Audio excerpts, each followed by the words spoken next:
The Changeling of the Guard. By V. Drake 77. Chapter 59. With my compound eye. Truthfully, I cannot begin to guess what inspired Shining to make his proposal so suddenly, or in such a place, I admitted, finishing my impromptu report. I am simply overwhelmed that it happened. I moved a piece upon the board, letting the simplicity of the candied land soothe my emotions even as they toyed with my hunger. A blue hoof flicked a card off the deck before us. It is a mystery. Do you suppose it could have been the small matter of the parchment I had delivered to his room? Luna's blue gingerbread mare moved to a green tile. Parchment, Your Majesty. The Princess of the Night bopped my nose. I briefly went cross-eyed to stare at her hoof in consternation. Highness, idle. A small matter. I have been in talks with my sister about codifying the positions of the Night Guard in Canterlot. The Day Guard, the Night Guard, and some that fall between. With captaincies thereof. And, since we established it, and Shining Armor has gone far above and beyond in the pursuit of his duties, making him a captain of the Royal Guard is more than reasonable. Especially given that once he is made prince, the title will simply be absorbed, while not entirely consumed. You have made him a captain. I blinked. You gave him something he has sought for years, to legitimize his relationship with Cadance, on a whim. A gumdrop. While delicious, and our own personal variation of the game warranted the consumption of said candy, a setback nonetheless. And it was not licorice, which was more bane than boon all around. Celestia's need to not play favorites kept that game going far too long for anyone's liking. And the truth is, he is deserving of it, has been in training for it for years, as well you know. It is only the current captain's desire to not yet retire that has prevented him from being given the position, and Captain Forsyth has more than a few good years left in him. This seemed a good compromise. And Lieutenant Mockingbird has deserved a position of greater import since, well, before my return, clearly. Thus, we double the available positions, plus a few extra. He too received a parchment. She gave me a toothy grin, and I was immediately beset with smugness. I believe Nerium's jaw quite nearly fell off. I frowned, trying to pierce the fog of shared emotion, my own conflicted ones, and all the new information. Wait. You made Shining captain. And you did not think to tell myself or Cadance this was happening. Well, I had you to tease, and Cadance would have been heavily distracted by such tidings.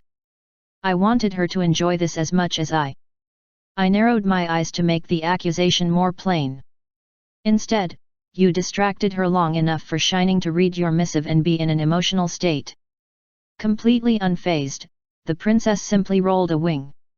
His dreams and hers often coincide on this specific point, and while romance was often part of the backdrop, location never truly mattered to either. Truthfully, I had hoped he would be on his way to question my decision and receive my earlier explanation, and thus the two would meet on one of the elevated walks upon the courtyard. Sadly, I fear I mistimed how long he would be paralyzed by shock and now have adjusted the moon's trajectory this night for naught. Bah! Let the astronomers wonder. Ha ha! Sugar cubes! Your Highness has taken it upon herself to read too many of those Japanese graphical novels. Princess Luna had the good grace to blush. The entertainments available have changed much since my day, and it is my duty as princess to get up to speed on all that I have missed. I confess I may have already determined some forms I am inordinately fond of. Comic books are fascinating to the young. Thou wouldst not believe the number of dreams those play a part in, of ponies playing their favorite heroes. Games of chance are hardly new, but there is a new building called an arcade that seems very interesting, though I have heard the ones in Manhattan are better than any you will find in Canterlot. But, should one start with the best, knowing that all that comes later will be a disappointment, or wet one's hooves on what is available locally? To say nothing of all the other new delights the modern era has to offer. Even if some of it is, not to our taste. Some of what is now called music we simply cannot abide, and yet, it is popular." She gave a shrug as I moved my own figure to the next colored knot square that was called a square. "Still, I like more than I dislike. Would you not agree that the discovery itself has meaning?" "Yes. For example, there are these wonderful candies called caramels." Luna snorted in mock outrage. "Fiend! Dost thou think I am older than caramel?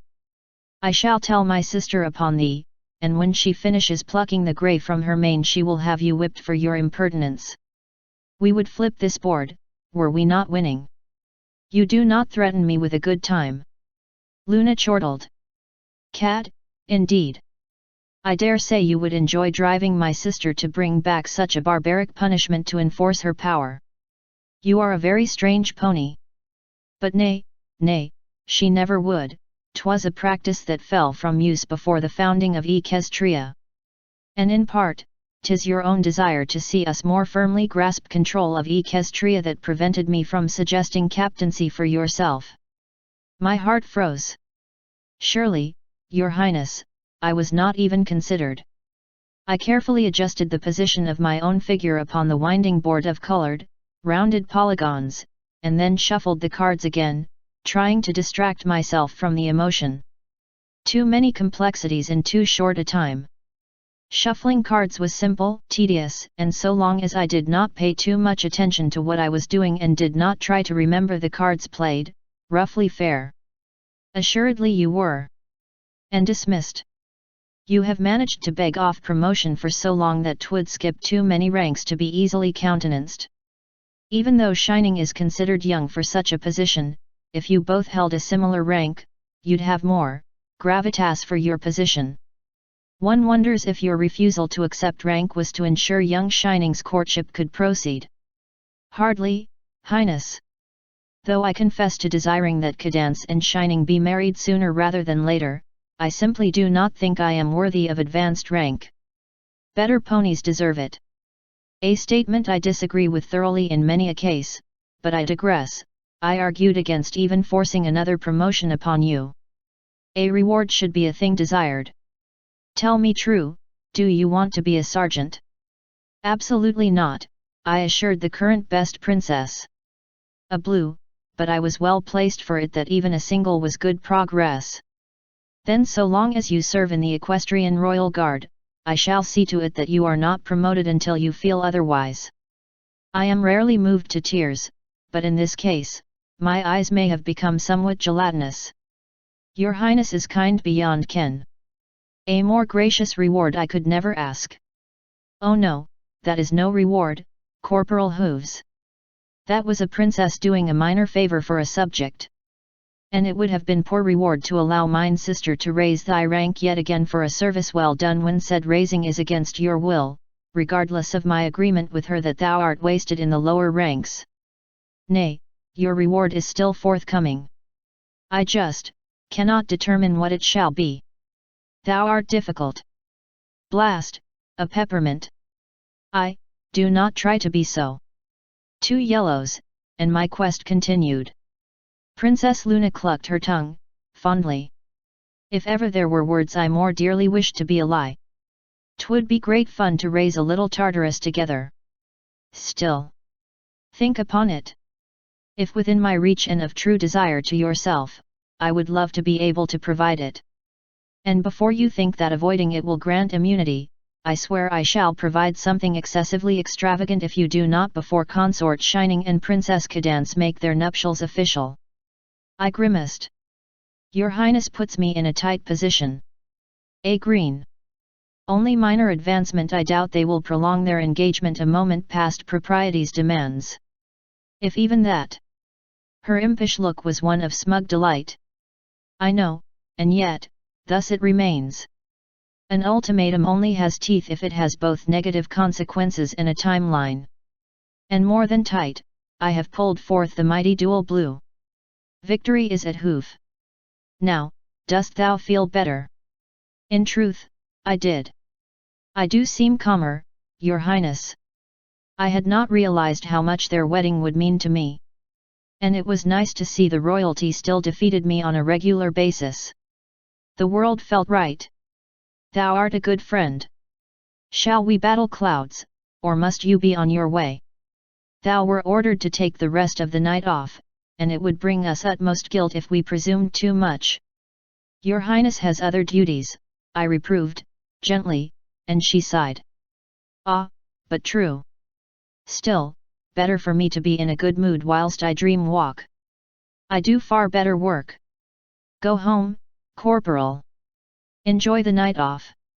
Get some rest, perhaps we shall converse in your dreams, she teased, giving me a gentle nudge.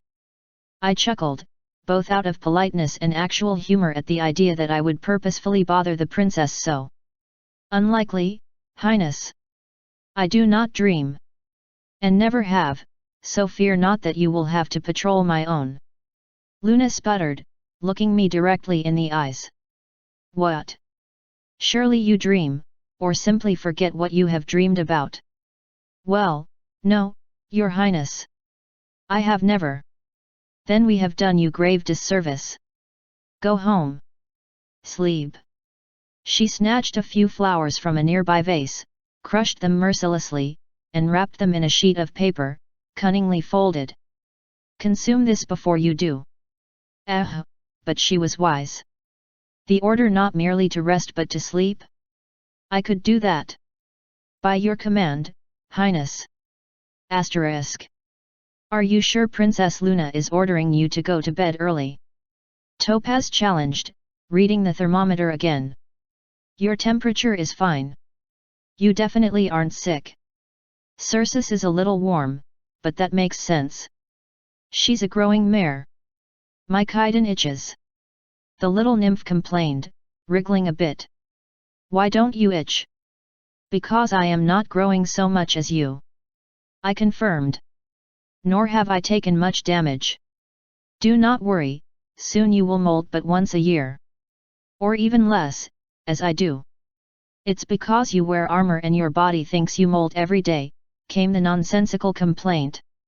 The smaller changeling was trying to rub the back of her neck against the bottom edge of a table without much luck. It was true, a rough molt was a miserable experience, but one we all had to deal with occasionally. Topaz patted her with a wing affectionately, and with a surprising amount of sympathy. We'll get you some steam. And some special hot apple cider. It always takes a bit of the itch away when I've got a few feathers coming in. And you know what really helps a bad day? Her wing manipulated to stick a feather in the crease of the nymph's shell at her neck, where the shell was just beginning to separate. The nymph's squirming eased at the ministrations, but she was still quite skeptical even as she began to relax. What? Honey cakes? Nice fresh warm ones, straight from Honeydew herself. Doubt vanished like Nymph Circe's business cards. I do like honey cakes. And after that we'll get you all bundled up in a nice warm cocoon, throw a couple heated towels around it, and you can just relax for a day until your shell gets loose and you don't have to worry about it. Go get it started and I'll get the rest of it. Topaz promised, and Circe eagerly headed down to her own little section of Canterlot's underground to prepare. I do not recall you ever offering me special cider and hot towels. It's an old family recipe, some cinnamon and stuff mixed into hot cider, and besides, she corrected while pointing a hoof at me. I make you some when it's particularly cold out. And the cold is about the only thing you ever complain about, and you never even warn me you're molting anyways. Ah! Much made sense. That is true. And I rarely have the chance to mold my entire exoskeleton at once. I will not apologize for science. Still kinda weird, isn't it? I mean, it sounds like this isn't normal. Maybe she's just been eating particularly well. Not terribly strange, but perhaps more aggravating for her.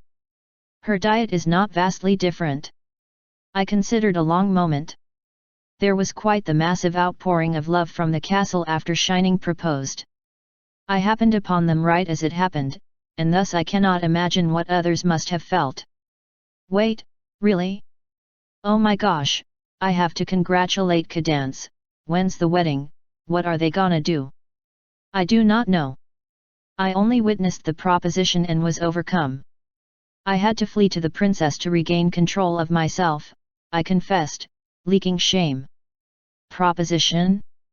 Idle, don't call it that. The Pegasus froze, eyes going wider.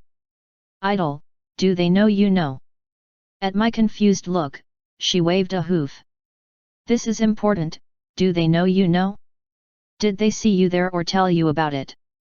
No, I felt they were quite lost in one another and it would be rude to interfere. Thuriadol.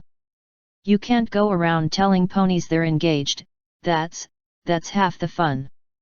Well. Supposedly. Never been. Anyways, who have you told? You and Princess Luna. Well, now I have to pretend I don't know and you have to pretend you don't know if you don't want to spoil this for them. She put her face in her hooves. I'm so bad at pretending not to know things, Gaia. Horror filled me. Dread beyond horror. I could ruin this. A decade of planning and effort and I could ruin it. I could be a problem to my friends? Yes. And then she looked up, comprehension dawning almost instantly. No. No, no, no, not ruin it. Just maybe screw up this part a bit. Look, Shining and Cadance were hiding their relationship, right? Even though just about every pony knows. So this is just part of the fun of doing that. I was not sure I believed her, but I wanted to. Well. Be that as it may, now I do feel that I need to rest. Thank you for the mental trauma. She only smiled sheepishly. Yeah, sorry. When I bring Circe's cider you'll get some too. And maybe I'll get you a honey cake too. I believe that would entail all being forgiven. Asterisk. The next day found me remarkably well rested. Perhaps extensive stress assisted in the sleep cycle. Or the order. An order to sleep from a princess could do that, I decided. You did not sleep. Luna thundered, storm clouds trailing the night princess. Or, not, I supposed. I did not go straight to sleep, came my quick confession. There were things I needed to do before resting. Forgiveness, Your Highness, I did not recognize the importance of. Thou didst not sleep at all. Of course I did. You told me to. Luna stomped, cracking the tile beneath her, then swooped upon me, her eye very close to my own. One of the maids peeked her head around the corner from behind Luna, then flinched back. Faust's fetlocks, you do look well rested. Not so much as a bag under your eyes. Anger gave way to annoyance. Thou wert completely impossible to find in the dreamscape. Not so much as a bubble. I do not dream. Perhaps I do not intrude upon this world beyond the waking. Every pony dreams sometimes, and even those that are not can oft be brought into one. Thou didst consume the herbs. Why, yes. With hot apple cider, Your Highness. That should have only enhanced their potency. A clatter from down the hall. The maid was clearly quite shaken from Luna's outburst. And yet, nothing. I am afraid not, Your Highness. We have spent a week stalking for thy dreams to ensure we had the perfect gift and thou do not dream. I am sorry, you have what? Never mind. This is far more serious. Why dost thou not dream? Perhaps I am living the dream, Your Majesty.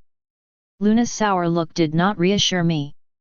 In the place where I am most powerful, to one I wish to reward, I am powerless. Vexing. She gave a snort, clearly taking this as a challenge. I will not have it. We shall make you dream even if it kills us both. Is such an oath wise? Damn the wisdom. Thou art missing out on an entire world, and I say nay to that, and nay shall it e'er be. You are enjoying playing up your speech. We are, it's actually frightfully addictive. Too much.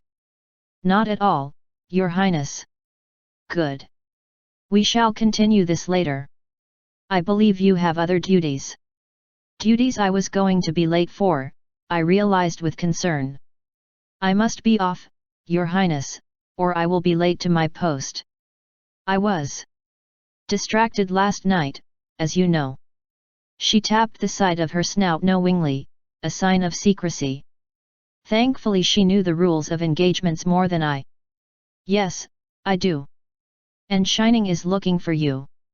I believe he has some business with you. The wink was superfluous, but I suspected she was right. Shining had finally achieved his goal, and I should be there for him. At Luna's coaxing, I moved at a far more brisk march than was appropriate, but reached the room I shared with Shining in time to more properly prepare. A minute to check my armor, fill out any flaws in my presentation, perhaps there would still be time. Some pony was in front of my door, inspecting it. Some pony in the armor of the Royal Guard. Some pony who was neither guard, nor pony. Damnation, I did not have time for this. I was both angered by the inappropriateness and the potential for disaster. You in? I demanded, grabbing the pony as I opened the door, shoving them inside. They spun upon me with a startled hiss, nearly dropping their disguise. Already quite stressed, I responded in kind, though with more intent than volume. The disguised changeling stepped back nearly onto the wall. I scowled. I was not that frightening. What are you doing? My duty. You do not belong here, and certainly not in that guise. Do not return with it again. There are rules. Forgiveness. There has been difficulty and I need much. I did not even know this changeling. Not their fault. They clearly hadn't been told of the situation, nor of socks which were not for what I thought, but I could hardly do anything about that now. Obviously, or you would not be here. Have you crystals? Well, yes, I possess 5 but, and then they saw my collection. I was growing rather proud of it. It had turned out the caverns below Canterlot Castle had many of the sort our people apparently used, and since my own were routinely rather full to the point where even ponies could notice their light, I had taken to adding to their number to spread the emotion, as it was. I had not been back since Shining's proposal, and even I was taken aback by all of it. The room was practically awash in a faint pink glow as every single crystal within was filled to radiance. Only Shining or Cadance were likely to have noticed, but it was excessive, and not fitting for myself. Something else to deal with, and no time for any of it. Give me yours. Take 10 of these, I decided, then reconsidered. I suddenly found myself in position to feed every changeling who had graced Canterlot in months. The burst from Cadance must have overflowed every one of them, and Circe's growth spurt made a certain sense. No, 15. I can replace them easily enough. But you must be gone from here. The changeling stared at me in absolute awe. 15, this is weeks of effort, did the queen. Bah, a single day and even the replacements may be full. And no, the queen did not send me. I have simply been in the right place at apparently just the right time. Now go. Begone. I shoved the changeling out the door again, where they were staring at me gape-mouthed as though I had sprouted extra heads. Yes. Your disguise is terrible. I slammed the door. If that did not get them moving, nothing would. I would have to find this exile later, and explain again that the armor of the Royal Guard was more than mere pony clothing. And, perhaps I would apologize. I had been more than brisk, I had been absolutely rude. I checked the door, but the drone was long gone. In truth, I was quite impressed. Perhaps they would be able to manage on their own. I had more important matters to deal with. Such as pretending I did not know a thing which I already did, to ensure Shining Armor could marry his fiancée with a clear heart. The things one did for friendship and duty. Author's note. Hey guys! I had to buckle down on this one to get it out today. Travel for work is still being kind of crazy. Hope everyone's staying safe in these trying times. If you want to drop a buck in the hat, to join the Discord and get art, some various other stuff, and just generally hang out with a lot of really fun people. And, as always, Comments are an author's food pellets. End author's note. End chapter 59. With my compound eye.